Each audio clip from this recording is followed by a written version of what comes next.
living off my son's money, and you have the nerve to be rude? My mother-in-law, Catherine's voice echoed through the room. I don't even want to speak to you, she yelled, her words cutting sharply. After that outburst, she began ignoring me completely. Days turned into weeks, and before I knew it, I had endured 3 months of her silent treatment. To compound the situation, Catherine and my husband John did something unthinkable. The key doesn't work, I exclaimed in disbelief, realizing they had changed the locks on our home without informing me. Fed up with their behavior, I quietly sold the house and made the decision to move out. My name is Karen, a 29-year-old office worker. I've been married to John for 2 years now. We first met at a mutual friend's party where he stood out with his charming personality. John, 3 years my senior, works in sales for a traditional company. He's incredibly charismatic and effortlessly entertaining. We hit it off instantly, and soon we were dating regularly. Over time, our relationship deepened, and after 1.5 years, John proposed. I can't imagine my life without you, Karen. Will you marry me? He asked, presenting a ring during a romantic evening at a fancy restaurant with a breathtaking view. It was cliched, but I loved every moment of it. It eagerly said yes. And so we tied the knot. Our family gathered, we had our ceremony, and everything went off without a hitch. It was a perfect day, with many of our colleagues and friends joining us, making it a joyous occasion. Following our honeymoon, we began our life together under one roof. Both of us juggle work, so we split household chores to keep things balanced. John, who had experience helping his mother Catherine around the house, was adept at domestic tasks and an excellent cook. His homemade meals were a delight, and on our days off, we cherished our dates and the quality time spent together. I felt incredibly fortunate to have him as my husband. 2 years into our marriage, our love remains strong, and we lead a happy life. However, not everything is perfect. The issue lies with Catherine. From the moment we met, she displayed a cold demeanor towards me. The root of her disapproval seemed to stem from my educational background. Oh, you graduated from a less prestigious college? I find it hard to trust people who didn't excel academically, Catherine once disparaged me. While my college wasn't Ivy League, I chose it for its specialized courses that aligned with my interests. I firmly believe one's educational pedigree doesn't define their worth, especially in the real world. Catherine's remarks about my education caught me off guard and left me feeling deeply hurt. Tension hung thick in the air during our family gatherings, leaving my husband visibly uneasy. I had harbored reservations about Catherine even before we married, but my love for John outweighed my concerns. Since losing her husband a few years ago, Catherine lived alone in her in-laws' home. She frequently visited us, often finding fault with my efforts. Your cleaning skills are lacking. Sloppiness irks me. Ensure every corner is spotless, she'd critique, oblivious to the fact that John had cleaned just the day before. Not wanting to provoke further conflict, I remained silent, apologizing and weathering her criticisms. Yet Catherine's visits persisted, each one bringing new disparagements. You lack education, can't manage household tasks, and haven't even started a family. What do you even bring to this marriage? Her words stung deeply, especially when I was already feeling vulnerable. Fed up, I finally confided in John. Can't we address Catherine's treatment of me? What about her treatment? She's constantly insulting me, he replied, frustrated. Really? I never noticed. His casual response caught me off guard. My husband didn't perceive his mother's comments as derogatory. Hearing this revelation in our 2nd year of marriage left me stunned. Are you serious? I don't think Mom means to be hurtful, I faltered, questioning my own perceptions. Was I the one overreacting? No, it couldn't be me. It was becoming clear that both my husband and Catherine were out of touch. This realization deepened my growing distrust toward my husband. I had sensed hints of his complex relationship with his mother before, but it hadn't been an issue until now. His issues with his mother were becoming a real concern. Mom thinks you should cook more nutritious meals. Can we add more variety to our menu? He asked one evening. We both have demanding jobs. I can't prepare elaborate meals every day, I replied, trying to balance our responsibilities. A wife's cooking can inspire her husband to work harder and succeed. So please put more effort into cooking. I feel like you've been cutting corners, he pressed, echoing his mother's expectations. Fine. I reluctantly expanded the menu, which made dinner preparation more labor-intensive. However, What truly unsettled me was Catherine's reaction when she found out that my husband was sharing the household chores. How dare you make John do housework? A wife should never do that. Stop it right now. Catherine's voice rang out angrily, pushing me to my limit. Both my husband and I work full-time, so it's only fair to share the chores, I countered calmly. You, my daughter-in-law, dare to speak against me. Unbelievable. This is why I can't tolerate people without proper education. My argument has nothing to do with education. In fact, I believe my perspective is more suited to modern times. I responded firmly. Your views, Catherine, are outdated. My comment caused Catherine's face to flush red with anger. That's enough. Stop mocking me. I won't stand for this. Catherine stormed off to complain to my husband. Furious, my husband called me over. Mom is really upset. Why are you provoking her?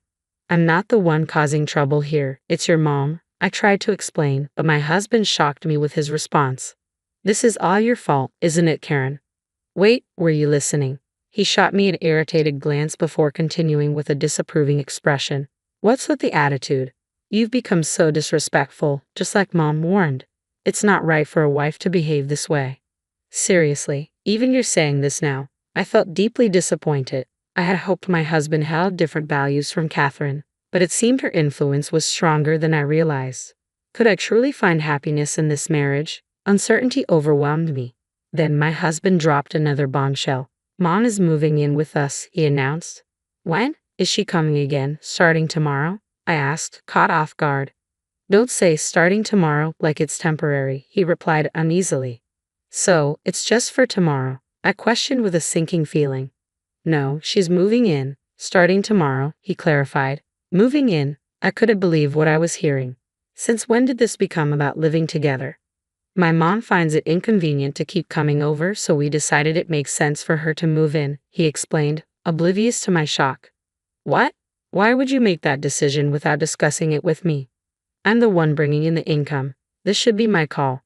It was increasingly clear that my husband was completely influenced by his mother, Catherine. She must have been feeding him ideas about a wife's obedience, but making a unilateral decision for Catherine to live with us was unacceptable.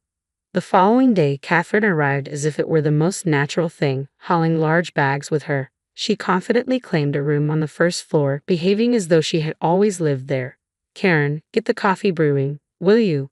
You're such an inconsiderate daughter-in-law, she demanded. Hey, Mom's tired from moving.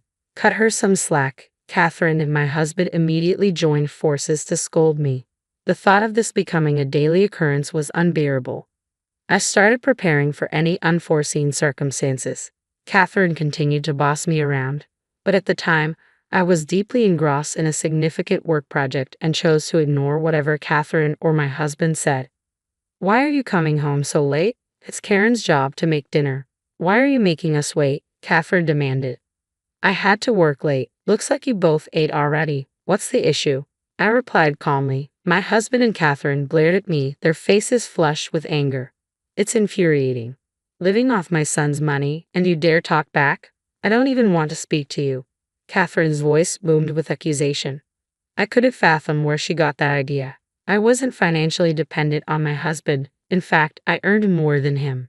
Yet Catherine seemed fixed in her misconception, and soon enough, she began to actively ignore me. No matter if I greeted her politely or asked a question, she brushed me off. To my dismay, my husband started to follow suit, joining her in this cold silence. Before I knew it, I had endured 3 months of being completely ignored. I was deeply engrossed in a demanding work project, and oddly enough, their silence provided a welcomed respite. Who knew being left alone could be so refreshing?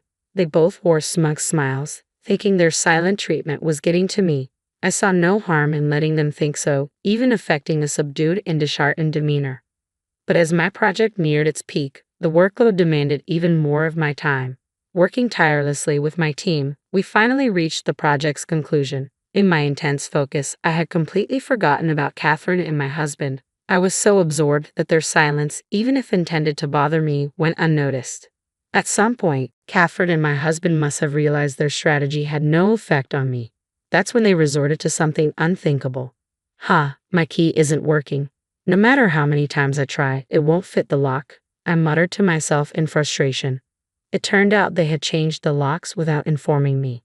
As I struggled outside, attempting to get in, I overheard Catherine and my husband talking inside.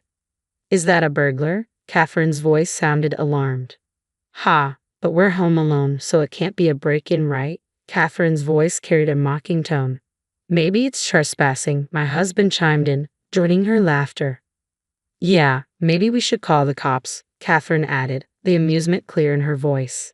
Their laughter and casual discussion echoed through the house. I couldn't believe how far they had taken their disregard for me. It was the final straw. Quietly, I resolved to sell the house and move. This house had been my family home, left to me by my parents when they retired to the countryside last year. I have full ownership rights and had already taken precautions, having the house appraised in case I needed to sell it quickly due to Catherine's presence.